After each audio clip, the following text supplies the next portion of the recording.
새벽에 오신 분들을 환영합니다. 오늘 창세기 22장의 말씀, 하나님이 아브라함을 시험하시는 그 유명한 이야기가 오늘 성경 속에 기록되어져 있죠. 아브라함아, 하나님이 그렇게 부르셨을 때 그가 응답합니다. 내가 여기 있나이다. 내가 여기 있다고 하는 것은 내가 여기 있다는 말이 아니라 하나님의 부르심 앞에 갖는 아브라함의 자세를 말하는 거죠. 하나님, 내가 여기 있습니다. 하나님 말씀하시옵소서. 하나님 순종하겠습니다. 그게 바로 아브라함의 말, 내가 여기 있나이다, 이 말 속에 담겨져 있는 것이죠. 하나님께서 뜻밖에도 이렇게 말씀하십니다. 2절, 네 아들, 내 사랑하는 독자를 데리고 가서 모리아 땅에 가서 제사 드려라, 번제를 하나님 앞에 드려라, 그렇게 말씀해 주셨습니다. 아니, 세상에 이런 일이 어디 있어요? 그런데 하나님께서 아브라함에 그렇게 말하는 거예요. 사실 아들을 번제로 드리는 것이 우리에게 낯선 일이지만 다른 이방 족속들에게는 그런 일들이 있었던 것이거든요. 그런 인신제사라고 하는데 인신제사를 명하고 있는 거예요. 하나님께서 왜 이런 얘기를 해주셨을까? 사실 말씀의 키는 2절 그 말씀 속에 있어요. 아브라함아, 내 아들, 내 사랑하는 독자 이삭을 데리고 가서 제 번제로 드려라. 내 아들, 내 사랑하는 독자 이삭이라고 했습니다. 이삭이 아브라함에게 누구예요? 100세 얻은 아들. 사실 눈을 빼주어도 아프지 않은 아들이 그 이삭 아닙니까? 이삭이 없다고 하는 것은 미래가 없는 건데, 글쎄 그 이삭을 하나님 앞에 제사를 드리라고 하는 것이에요. 어쩌면 아브라함이 늘 이삭을 사랑했던 마음이 너무 지나쳐서 하나님에 대한 마음도 빼앗아갔는지 모르겠어요. 그러니까 하나님께서 이삭을 제물로 드리라 그렇게도 말하지 않냐고, 내 사랑하는 내 독자, 너의 아들, 하나님께서 그렇게 아브라함에게 명하고 있는 것이죠. 이 말씀을 들었을 때 아브라함이 어떻게 반응했었을까? 아니, 여러분이 그렇게 하나님의 말씀을 들었다면 여러분은 어떻게 반응하겠어요? 아마도 오늘 성경 속에 기록되어져 있는 말씀, 그가 이렇게 반응하고 있어요. 3절의 말씀 같이 한번 읽어봅시다. 3절에요. 시작.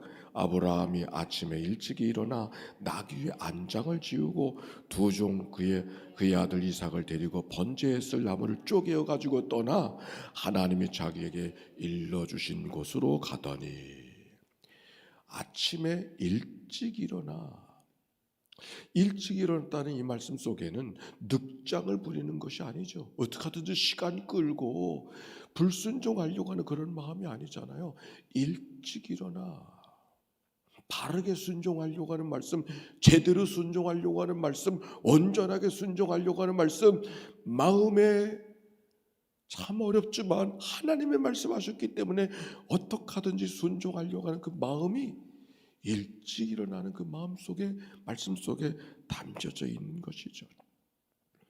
그리고 안장을 지우고 두 종과 그 아들 이삭을 데리고, 여기 빠진 사람이 있어요. 안에 사례가 없어요. 아브라함이 만약 사례와 더불어 그 얘기를 의논했다면 어떻게 되어졌을까요? 그 깐깐한 사라가 가만히 있었을까요? 아마 그렇지 않았을 것 같아요. 그러니까 의논도 하지 아니하고 사례가 빠졌어. 빼뜨리고 싶어 빼지는 것이 아니라 하나님 앞에 온전하게 순종하기 위해서 아침에 일찍 일어나서 두 종과 이삭을 데리고 가는 이 아브라함의 모습, 뿐만 아니라 번제에 쓸 나무를 쪼개가지고 떠났다. 온전히 순종하려는 그런 모습을 보잖아요. 나무까지 쪼개었어. 하나님이 자기에게 일러주신 곳으로 가더니 하나님 앞에 번제를 드리고 했을 때 그저 번제만 드리면 되지 않은가, 이런 마음이 아니잖아요. 하나님이 일러주신 산, 근데 그곳이 저 멀리 언덕도 아니고 3일 길을 걸어가는 그 모습. 오늘 성경에 있는 말씀 속에 모리아를 향하여 걸어가는 아브라함의 마음을 한번 생각해 보세요. 하나님의 말씀하셨기 때문에 기분이 좋아서 춤을 추듯이 기쁨으로 달려가는 그런 모습은 아니었을 거예요. 어쩌면 떨어지지 않는 발걸음을, 천근만근한 발걸음을 한 걸음 한 걸음 뛰어가면서 멈추지 않는 눈물을 흘려가면서 하나님 어쩌자고 이렇게 말씀하십니까? 자기의 생각에 반하고 정말 순종하기 어렵지만 그래도 하나님의 말씀하시기 때문에 순종의 마음으로 달려가는 아브라함의 모습. 더욱이 동행하는 이삭이 말합니다. 아버지, 불과 나무는 여기 있는데 번제는 어디에 있습니까?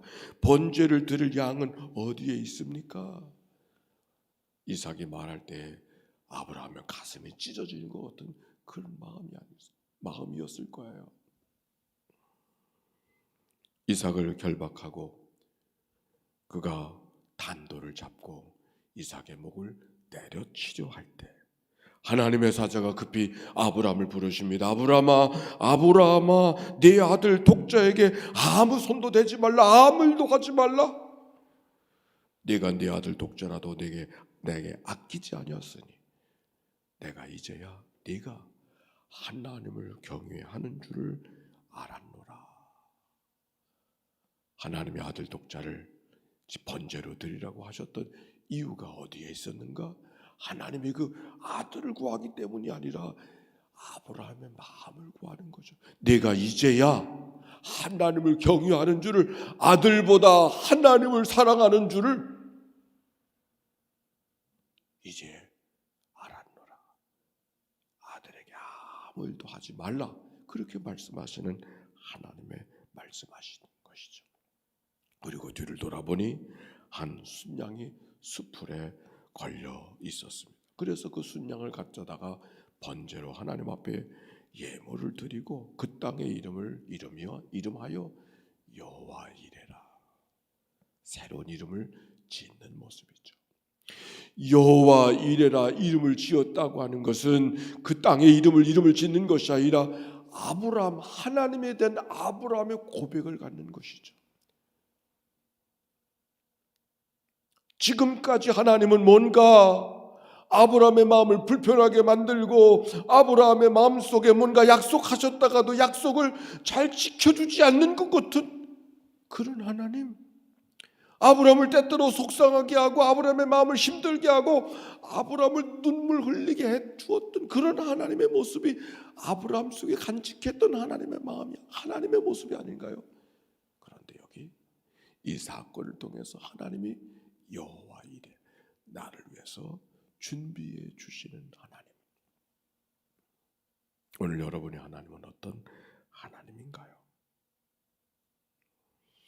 아브라함이 이삭을 제물로 드렸을 때 그 모습을 잘 머릿속에 그리지 못하고 있었었는데 어느 날 저 러시아의 베제르부르크라고 하는 옛날 레닌그라드 그 도시에 가보니까 거기 이삭 성당이라고 하는 큰 성당이 있어요. 이삭 성당. 그 이삭 성당에 들어가니까 한 곳에 그림들이 그려져 있는데 어느 한 그림 중앙에 아브라함이 이삭을 단도로 내려치는 그림이 있었어요. 그때 이 말씀이 절 기억할 수 있었어요. 칼을 장도를 내려치는 게 아니고 턱을 이렇게 받치고 그리고 단도를 갖고 이삭의 목을 막 내려치려고 할 때 하나님이 아브라함이야, 아브라함이야 들었을 때 손을 단도를 뚝 떨어뜨리는 장면 속에서 아브라함이 이삭을 하나님 앞에 제물로 드리는 그 그림의 모습이 이 말씀 속에 띄어지게 됐던 기억이 납니다. 이 시험을 통해서 하나님의 그를 축복하시는 이야기가 기록이 되어져 있는 것이죠. 18절의 말씀, 17절 18절 내가 네게 큰 복을 주고 네 씨가 너를 크게 번성하여 하늘의 별과 같고 바닷가의 모래와 같게 하리라 말씀하시고 내 씨로 말미암아 천하 만민이 복을 받으리니. 이 말씀이 어디에 있었는가 그랬더니 아브라함을 처음 부르실 때 하셨던 말씀이잖아요. 창세기 12장의 말씀. 결국 하나님은 어떤 하나님? 아브라함을 축복하셨던 창세기 12장의 말씀, 아브라함을 처음 부르셨던 그 말씀을 수행할 수 있는 아브라함을 만들어 놓기까지의 지나간 삶의 여정이었던 것이죠. 아브라함의 순종. 킬케고르라고 하는 철학자는 이 말씀을 이렇게 이야기하고 있습니다. 아브라함이 아들 이삭을 제물로 드리려고 단돌 드렸는데, 만약 내가 아브라함으로 내가 하나님 앞에 그런 명령, 그런 말씀을 들었다면은 나는 하나님의 명령이기 때문에 아들을 죽이고 하나님의 말씀에 순종한 아브라함이 되기보다, 차마 아들을 죽일 수가 없어서 아들로 내려 꽂으려는 그 칼을 아들이 아니라 자기 배에 찔러서, 저 아브라함은 아들을 차마 죽일 수가 없어서 아들 대신 죽은 아버지라고 온 세상 사람들에게 일컬어지는 영웅 같은 아브라함이 되고자 했었을 거라고. 그러나 아브라함은 사람들 앞에 아들 대신 죽은 영웅스러운 아버지가 되기를 거절하고, 세상 사람들에겐 못난 아버지가 됐을지라도 하나님의 말씀에 순종하는 그런 아브라함이 오늘 성경의 모습이라고 하는 말씀. 아마 우리는 대개 하나님의 아들을 제물로 드리라고 하면은, 그리고 달려가서 아들을 죽이는 아버지, 그런 어머니가 아니라 하나님 별 말씀을 다 하시고, 정원하시면 내가 가겠나이다. 자기를 제물로 드리려고 그러지 않을까요? 근데 여기 아브라함,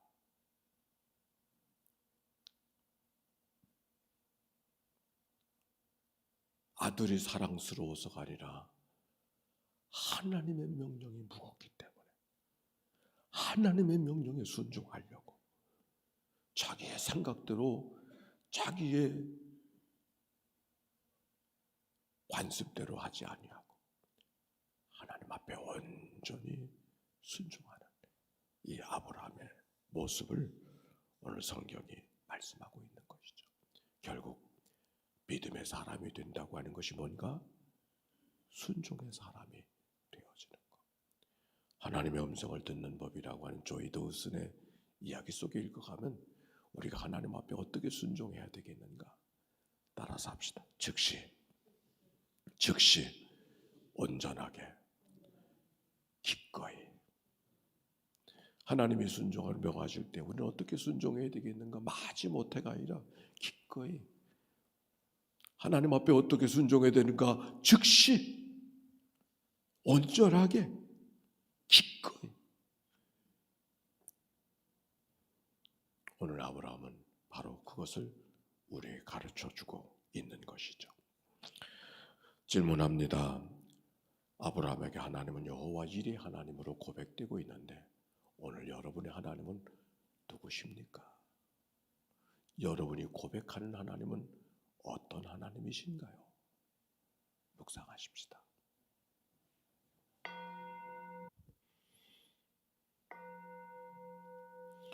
단잠을 깨워주셔서 이 아침을 하나님 앞에 드릴 수 있도록 우리의 마음과 생각을 인도하신 하나님께 감사와 찬송과 영광을 올려드립니다. 하나님의 말씀 앞에 일찍이 일어나 이삭만을 데리고 번제에 쓸 나무를 쪼개어 가지고 떠나는 아브라함의 모습을 이 아침에 읽어가면서 우리의 마음을 돌이켜보고 하나님의 명령 앞에 우리가 어떻게 반응하고 있는가를 돌아볼 수 있게 해주시니 감사합니다. 아브라함의 순종, 오늘 이 아침 우리의 순종이 되게 해 주시어서 아브라함의 축복이 아브라함만의 축복이 아니라 우리의 축복도 되도록 인도하여 주시옵소서. 하늘에 계신 하나님이 하늘만 계신 하나님이 아니라 나를 위해서 준비해 주시는 여호와 일의 하나님으로 아브라함의 고백되었듯이 오늘 우리에게도 하나님을 향한 새로운 믿음의 고백을 갖고 오늘을 살고 내일을 꿈꾸는 하나님의 백성들 되게 해 주옵소서. 오늘도 하나님께서 우리에게 이끌어 가시려고 여러 가지 직분의 고삐들을 허락하여 주소서.